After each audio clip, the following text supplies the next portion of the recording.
The Young and the Restless Spoilers. Full Monday update, the 22nd of June, 2026. Welcome back to our channel, fellow Genoa City gossips. Today is a beautiful day to dive into the absolute madness that is our favorite soap. Grab your coffee, or maybe something stronger, because we have so much to unpack from this latest preview. Let's get right into it. I cannot even breathe right now. I am sitting here in the dark, typing furiously after watching the promo for the week of June 22, and my jaw is literally on the floor. I mean, what on earth are the writers doing to us? You all know I've been watching this show religiously since 2015, and I have seen some truly unhinged storylines. But this week takes the absolute cake. I am half celebrating, half complaining, and entirely losing my mind over the absolute audacity of these characters. We need to talk about this right now, because if I don't vent to people who actually get it, I am going to explode. Let's just jump right into the most ridiculous, baffling, and honestly iconic thing I have seen in months. Matt Clark. Are we actually kidding me right now? I can't believe they did that. I just can't. Before I even explain the absolute nonsense that came out of his mouth, can we just acknowledge that this man is a walking menace? He is currently living at the Newman Ranch, terrifying poor Sharon, faking this entire amnesia plotline, and now he has the absolute nerve to shoot his shot with Phyllis Summers. Yes, you heard me right. Matt and Phyllis. I am screaming at my television screen.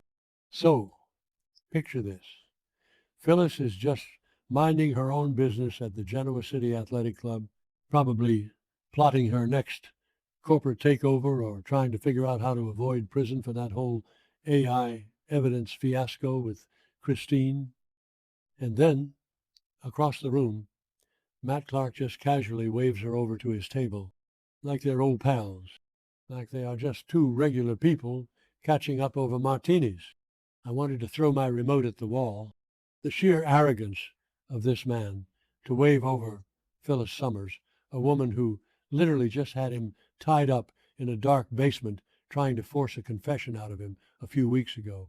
And then he opens his mouth. Oh my God, the dialogue.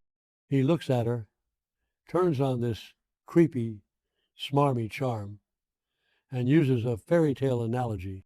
He literally says, once upon a time there was a man with no memory, and he met a woman and asked her out on a date.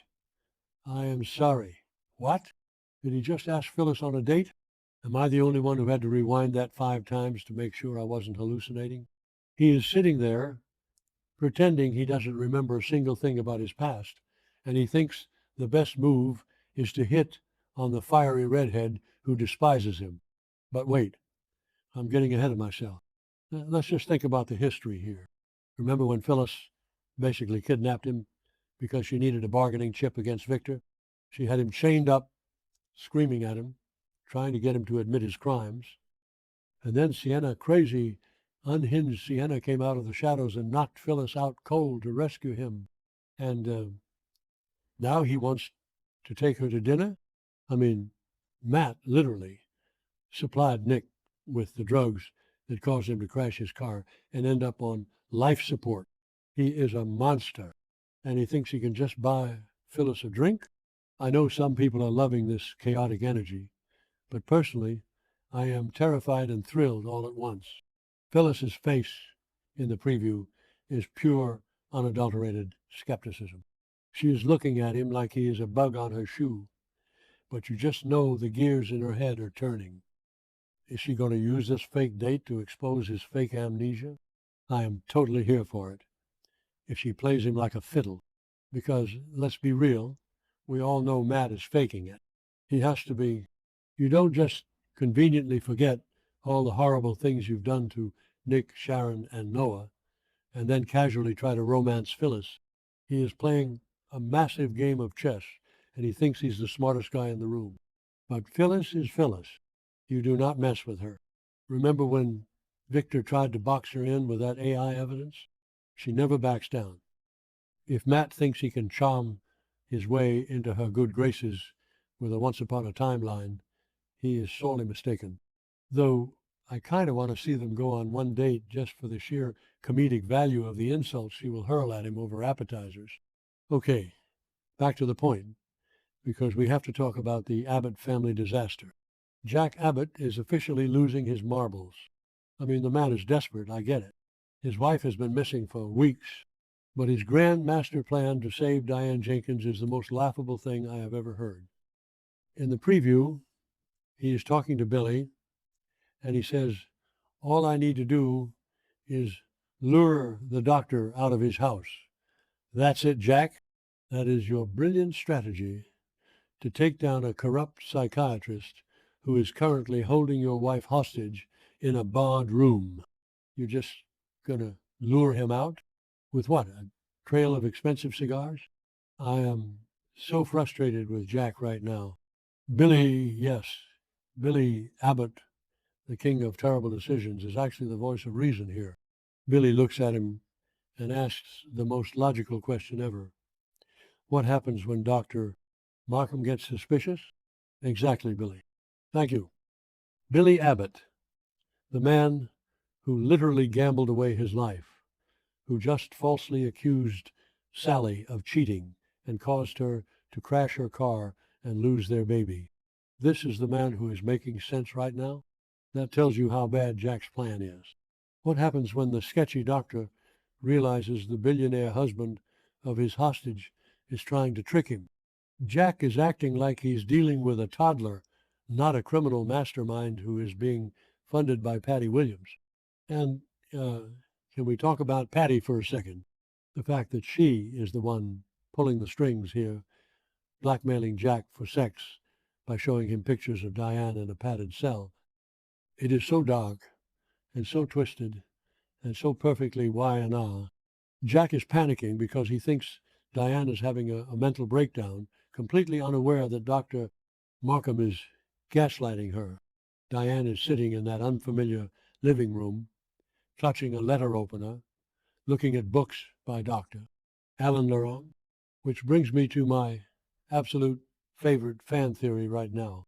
I know we're all thinking it. Is Dr. Lawrence Markham, actually, Martin Laurent, with a surgically altered face. I mean, Patty Williams is the queen of plastic surgery identity theft. Hello, Emily Peterson. If Markham is Martin, and Jack just bumbles over there trying to lure him out, Jack is going to get himself killed. Martin is a psychopath who trapped Sharon and Phyllis in a clinic. If this turns out to be Martin, Jack's little Scooby-Doo trap is going to fail spectacularly. I am dreading it for Jack. But as a viewer, I am eating it up. Bring on the drama.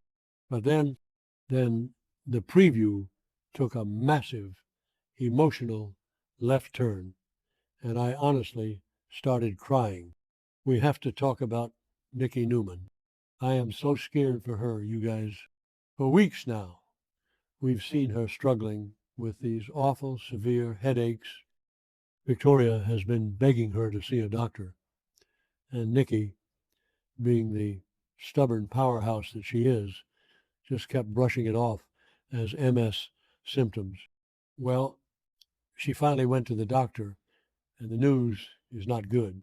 In the promo, we see Nikki at the doctor's office trying to get answers for the headaches and the blurred vision, and whatever the doctor tells her, it breaks her. She looks completely devastated. Victoria is right there by her side, trying to be the strong daughter, holding her, comforting her. Victoria tells her that they are going to do everything they can to treat it. And Nikki just breaks down and says, this can't be happening. I am weeping. Just typing that out makes my chest tight. Nikki has been through so much between the MS, the alcoholism relapses, the constant warfare with Victor, and now this. What is it? Is it a brain tumor? Is it a severe complication from her MS? I can't handle the thought of losing Nikki Newman. Melody Thomas Scott is a legend, and seeing her so vulnerable just shatters my heart. Remember when she was fighting for her life after that horrible accident years ago? Or when she was kidnapped? Nikki's a survivor, but this feels different. The blurred vision, it feels so ominous. I know some people think Nikki brings a lot of her misery on herself with her stubbornness, but nobody deserves this level of suffering. And you just have to wonder how Victor's going to react. They have been at each other's throats lately. He's been so focused on destroying the Abbotts, manipulating Diane's situation, and forcing Matt Clark onto the ranch. When Victor finds out that the love of his life is facing a potentially life-threatening illness, is it going to snap him out of his ruthless businessman mode? Is he finally going to realize that his family is more important than his petty vendettas?